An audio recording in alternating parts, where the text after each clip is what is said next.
जहाँ नई नई यूनिवर्सिटी और कॉलेजेस की बात की जाती है, वहीं हम आज एक मुद्दा लेके आए हैं। बाबा गुलाम शाह बादशाह यूनिवर्सिटी का जो एक ज़ियारत भी है, तो उन्हीं बुज़ुर्गों के नाम पे ये इस यूनिवर्सिटी की शुरुआत की गई थी।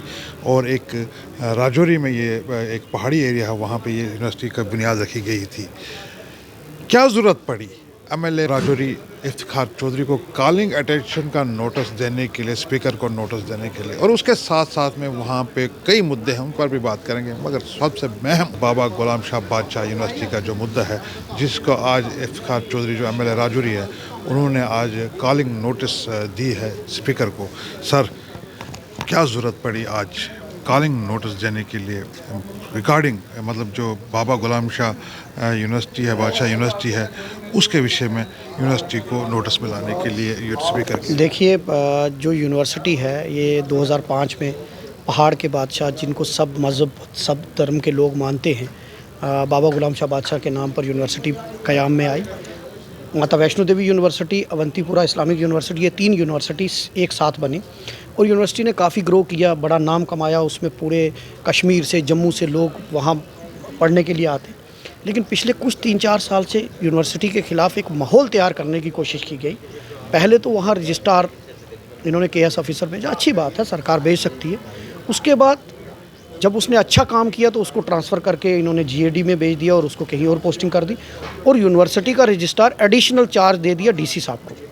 अब मैं आपके माध्यम से पूछना चाहता हूँ, डीसी राजौरी जो ऑलरेडी पूरी 5 कॉन्स्टिट्यूंसी इतना बड़ा डिस्ट्रिक्ट संभाल रहे हैं, उनके पास क्या समय है, क्या वक्त है कि वो एक यूनिवर्सिटी की रजिस्ट्रारशिप संभालेंगे? और रजिस्ट्रार जो होता है वो बैकबोन होता है किसी यूनिवर्सिटी की, तो यहीं से उनकी मंशा दर्शाती है। उसके बाद उन्होंने बनने के इमीडिएटली कुछ इलीगल प्रमोशंस कर दी, आउट ऑफ वे जाकर।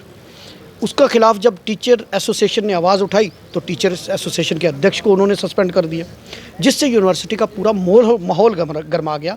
टीचर हंगर स्ट्राइक पे बैठ गए। और आप समझते हैं कि अभी एग्ज़ामिनेशन टाइम है, अभी एडमिशन का टाइम है। अगर यूनिवर्सिटी का इस तरह का माहौल होगा तो कौन वहाँ एडमिशन लेगा? तो ये सारा एक माहौल ख़राब करने की साजिश की गई, जिस पे मुझे बतौर एमएलए, क्योंकि वो मेरी कॉन्स्टिट्यूंसी का और मेरे खित्ता पीर पंजाल के लोगों का असासा है, उसके लिए मैंने हाउस के अंदर कॉलिंग अटेंशन नोटिस भी दिया और मैंने उसमें बात भी की।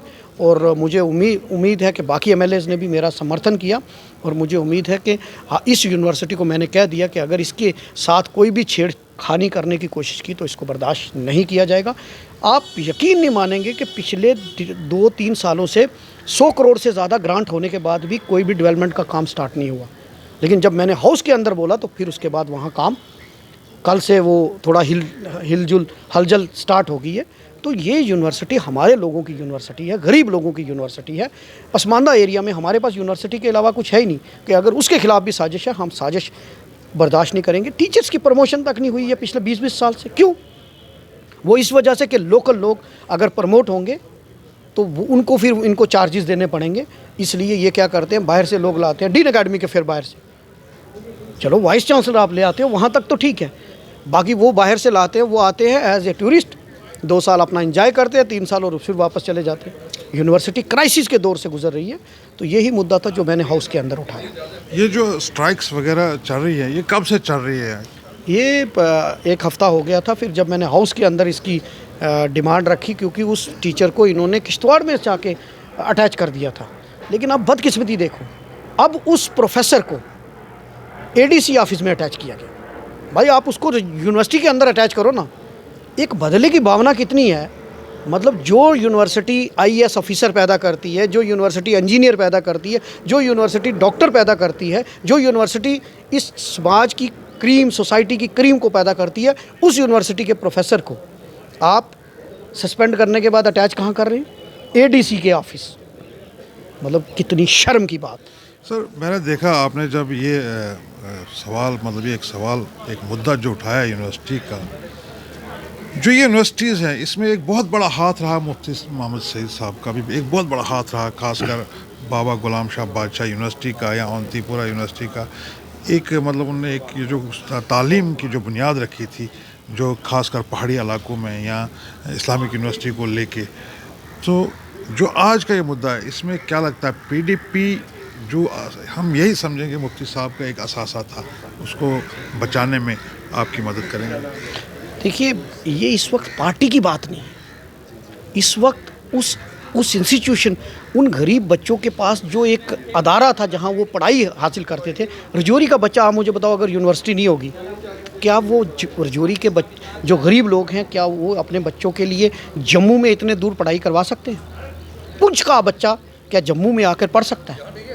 तो इसलिए इस यूनिवर्सिटी को बचाने का हमारा नहायत कोशिश है और इसके साथ हम खिलवाड़ नहीं होने देंगे। सर, ये जो आप बता रहे हैं, जो वहाँ पे ये मुद्दे चल रहे हैं, क्या इन मुद्दों को लेकर अब फ़िलहाल हम डीसी साहब की बात करेंगे, जो रजिस्ट्रार इस वक्त कायम मुकाम रजिस्ट्रार हैं वहाँ पे, जो इस वक्त यूनिवर्सिटी का निज़ाम संभाले हुए हैं, क्या उनके साथ कोई मीटिंग हुई या कोई बात हुई उनके साथ? नहीं, जब ये इंसिडेंट हुआ तो मैं हाउस चल रहा था, तो मुझे वहाँ से फ़ोन कॉल्स आई कि यूनिवर्सिटी के ये हालात हैं, और फिर मैंने उसकी सीरियसनेस को देखते हुए मैंने हाउस में, जो मेरे पास हथियार है, क्योंकि मैं लोगों का नुमाइंदा हूँ, मेरे पास असेंबली एक प्लेटफॉर्म है जहाँ मैं लोगों की नुमाइंदगी कर सकता हूँ, लोगों की बात कर सकता हूँ, वो मैंने उसको इस्तेमाल किया। अब मैं वापस जब बीच में जाऊँगा तो फिर मैं उनसे भी मुलाकात करूँगा। मैं पहले यूनिवर्सिटी गया था, जब नए वाइस चांसलर आए, जो पहले रजिस्ट्रार हैं, मैंने उनको कहा था कि बतौर MLA मुझे बताइए मेरे लायक क्या काम है इस यूनिवर्सिटी का, और इस यूनिवर्सिटी को पॉजिटिव डायरेक्शन में ले जाने के लिए मैं उनके साथ हूँ, और मेरे लायक जो भी काम देंगे, मुझे यूनिवर्सिटी की इंटरनल पॉलिटिक्स से कोई लेना देना नहीं।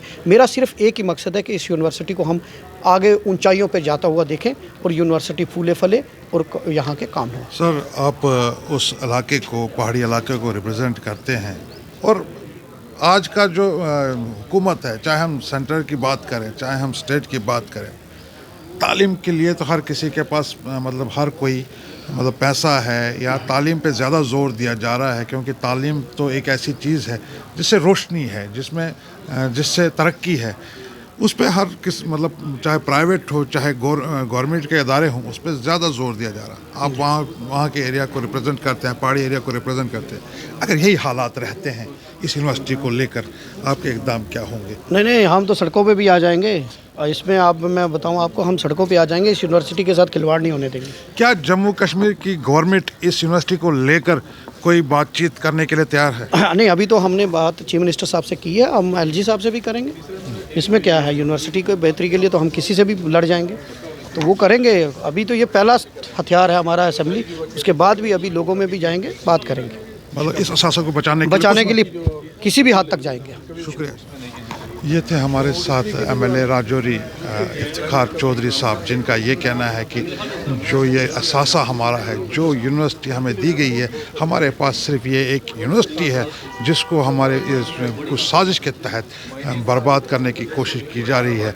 उसको तबाह करने, जो यूनिवर्सिटी हमें दी गई है उसको ख़त्म करने के लिए एक साजिश की जा रही है, जिसको हमने आज ऐवान में भी उठाया, इस मसले को स्पीकर साहब के नोटिस में भी लाया, और हम गवर्नमेंट के साथ भी बात करने के लिए तैयार हैं।